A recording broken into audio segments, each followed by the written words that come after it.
Let me give you some advice, bastard. Never forget what you are. Wear it like armor. It can never be used to hurt you. When I first heard they were interested in me for a fantasy show, I went, ugh, no. I had an inkling reading the first book, going, oh my God, this is amazing. This could really kick off. I was quite young and I had such a big imagination. In those scenes when I was younger, I would really convince myself that I was there and it was happening, you know? I'd never had any experience of acting before. I went to a very theatrically based drama school. We did 3 hours of camera training in 3 years. But then my 4th hour in front of a camera was day 1 on Game of Thrones. My first day on set was Castle Black. My first scene was, there's just a very quick scene where I'm walking down the ramparts and I was so nervous. Yeah, I remember my first day on set. Oh my God, I fell off a fucking horse. Jesus, this is my first job. This is like the first thing I ever did, and they stuck me on a horse. Oh, I was falling off the horse trying to act still. Achilles. Okay, let's do it again, please. Well, I remember my first scene we shot from the pilot, and that was the king's arrival. You know, the king rides in on horseback, and he has to get off his horse, and his robe was enormous. The horse rides in, he's like, ah, and then, hold, everyone, and then they run in with him like a ladder. They help him down, and they run out with the ladder, and then carry on. Oh, here we go. I vaguely remember it. It was like Sean Bean and Mark Addy and Lena, and I remember being so overwhelmed and terrified. I remember everybody clearly. I remember baby Sophie and baby Maisie and baby Isaac. And now they're, you know, out there, full grown. The most shocking scene that I didn't see coming. Stop him! Stop! From then on, I started to distrust the show as to, like, whether they'd kill my favorite character or not. I think the most shocking was probably my death. The Hodor moment, I couldn't quite believe. Hold the door! Hold the door! That was such a sort of, oh my God. I watched The Red Wedding, and I didn't really read into it in the script of what happened. I think I just did my bit and went la la la, and then when it came out, I remember I watched it in the morning. I'm a big guy, big tough guy, but guess what? I burst into tears. That was an absolute shocker. I remember just watching going, no, no, no, no, no, no, no, no, what? It was brilliant. Do I have to call you Lady Stark now? Yes. My favorite day on set would be the day that I was reunited with Maisie. That day on set, I've just never laughed so much in my life. It was so much fun. It was the day with the wheelchair. I've still got that video, jeez. Me and Sophie just messing around on Bran's wheelchair. I think the most fun scene we shot was season 7. We shot this big sequence, the loot train attack, and we shot that in Spain. It was such a beautiful location, and there was something about being outside every day and being on horseback. I love riding. Season 3, Getting the Unsullied, was the first time that I, Emilia, got to be, you know, like, bitch and badass.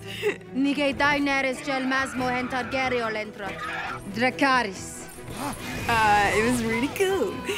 Favorite day on set was definitely a day in Asuna when we were doing the gladiatorial sequence. My little girl was there. You know, she watched the papa work.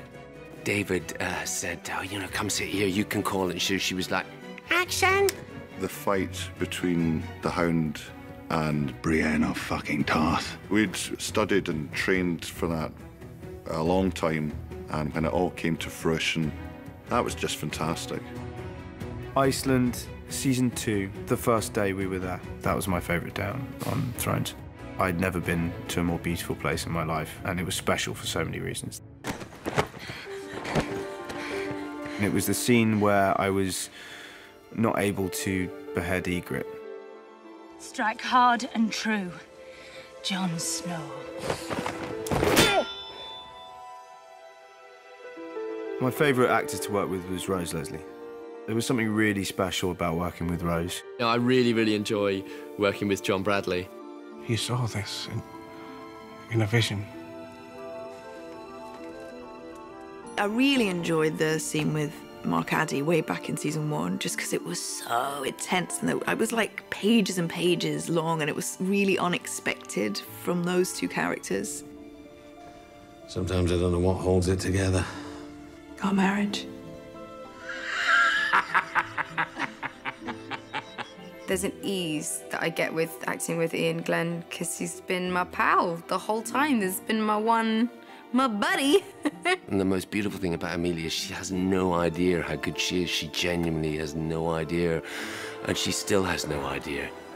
She's always sort of vulnerable, which is part of a great gift. I think in terms of my favourite scene partner, it'd have to be Kit.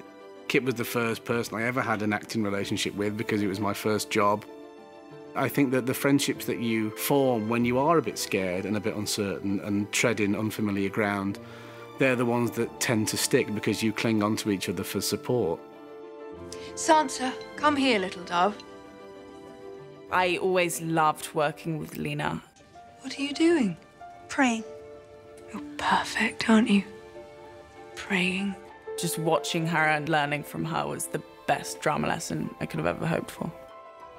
You disobeyed my king, your father, and now I'm paying the price. I don't care, you're my friend. Shireen Baratheon. I had a couple of scenes with Shireen that I loved doing. To have her level of humanity and decency and cleverness and brightness.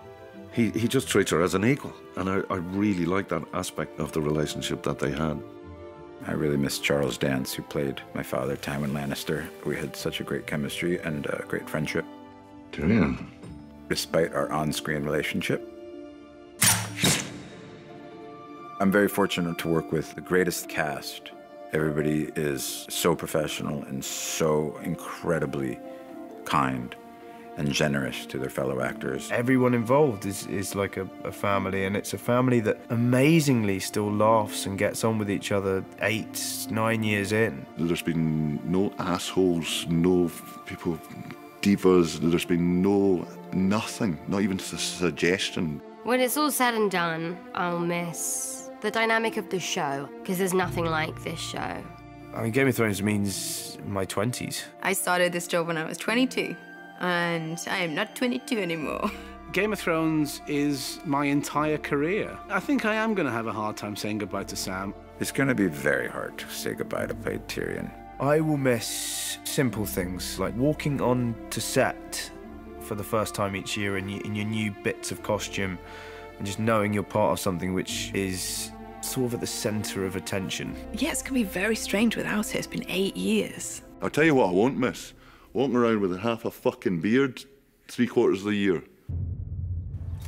That's Jaime Lannister, the Queen's twin brother. I was like a little puppy when I arrived. I was like Bambi on the ice. And coming to Belfast, I learned how to walk with pride and joy. I've grown up with these people. I've changed so much as a person because of these people. I'm so confident. I've just got this confidence from the show and from playing Arya.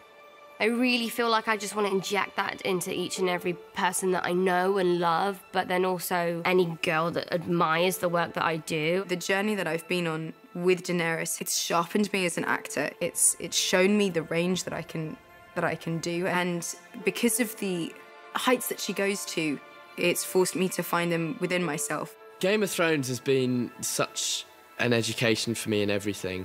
Having to be around adults from the age of 10 and work on a professional set, get up and learn your lines and really think about a character has also taught me a lot about myself. As an actor, you work and work and work and you audition and you don't get parts, and you do get parts, and sometimes they're great experiences and sometimes they're really shitty. And this has been incredible. Thrones is the Holy Grail, where it's something that is enormously, globally, massively popular, and people think it's cool.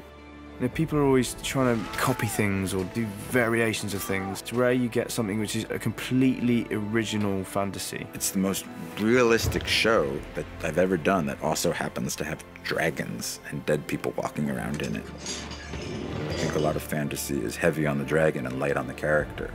We're the opposite. This show will be discovered by generations to come. It's timeless. Every season there's something else bigger than the last season and better than the last season. And here we are, season 8. It's cinematic. We're making 10-hour movies every year. The fact that this is really a full stop on this story is sad, because I think everyone's been so invested in this story that we never want to see this come to a close. But it must, and it will be good.